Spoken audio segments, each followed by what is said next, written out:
Daddy, can you read me a bedtime story? Sure. I just happen to have a strange one right here. Sweet! Ready? Okay. Once there was a boy named Jimmy. Jimmy was very allergic to shrimp. If Jimmy ate shrimp, he could die. Jimmy's mom and dad loved shrimp. They ate it in the living room, the bedroom, the car, the shower, even in Jimmy's room. But this was okay because the shrimp stayed in his parents' bellies and out of Jimmy's. The bad news for Jimmy was that his parents also smoked.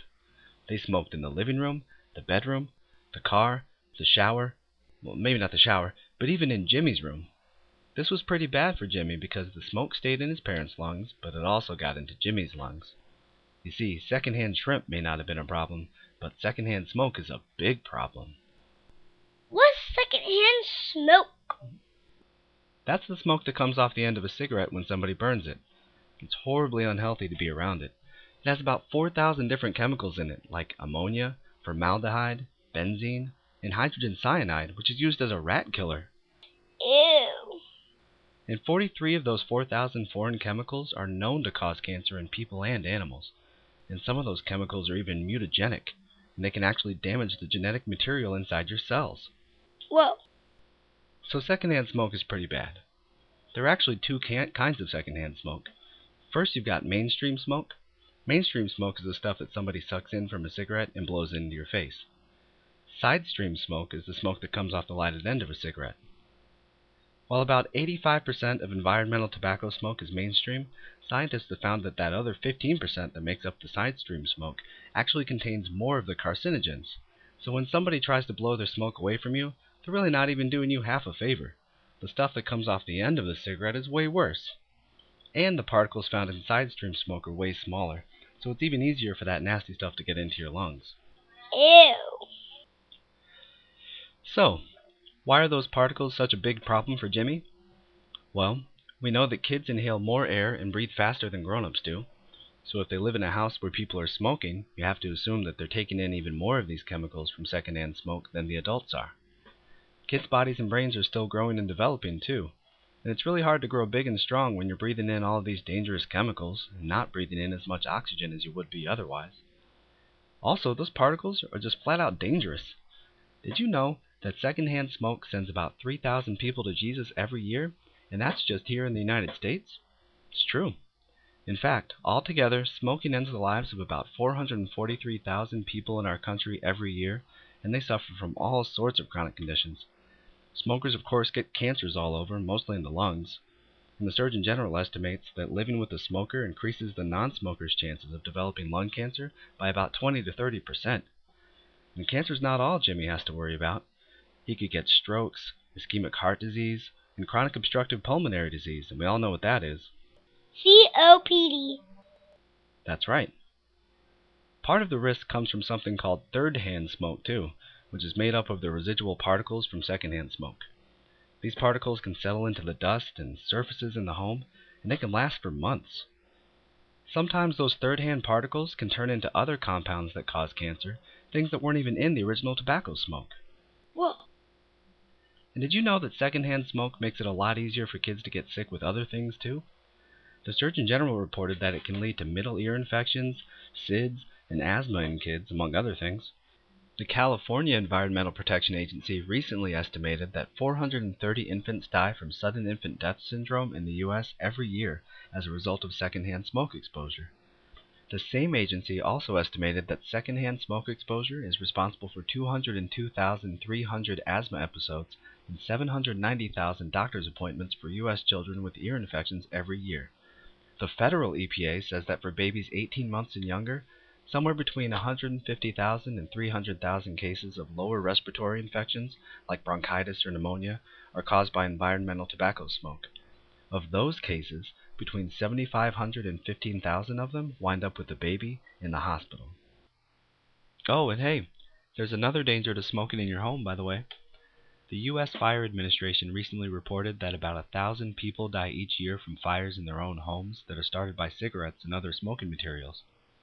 This may only account for about 2% of all residential fires, but it also accounts for about 14% of all residential fire deaths, making it the leading cause of civilian fire death in the United States. I mean, nothing's more preventable than that. So, all in all, Jimmy's parents aren't really helping him out very much. But Jimmy's parents aren't bad people or anything. The EPA also said that 11% of kids 6 and under are exposed to environmental tobacco smoke in their homes on a regular basis. And 1 out of 10 parents can't just be jerks, right? The same report said that exposure to this kind of secondhand smoke is more common in households with a lower income and a lower education level. So maybe those parents that smoke in the house around their kids just haven't learned exactly how bad it is. Maybe they do it because all their friends do it. People do tend to do what their friends do, whether it's good or bad. But you're gonna be a nurse. You could tell them not to smoke. Well, yeah. Educating clients is a big part of being a nurse. The American Nurses Association Standards of Practice, I think it's Standard 5B, it says that the registered nurse employs strategies to promote health in a safe environment. And when it gives a criteria for that standard, it says that the nurse provides health teaching that addresses such topics as healthy lifestyles, risk-reducing behaviors, developing mental needs, activities of daily living, and preventative self-care. So, of course, smoking and living with smokers are not a part of a healthy lifestyle at all, so nurses should never pass up an opportunity to reteach that fact. Even people who understand the riskiness of letting their kids be around smoke may not realize that the third-hand particles are still clinging to their clothes, their hands, their hair, their faces. There are a whole lot of careful smokers out there, actually, who never do anything to harm their kids, but who routinely track carcinogens back into their homes without realizing it. So a little health teaching on the topic would probably reduce that risky behavior. If I could get the parent to stop smoking completely, I'd be encouraging some preventative self-care for the whole house.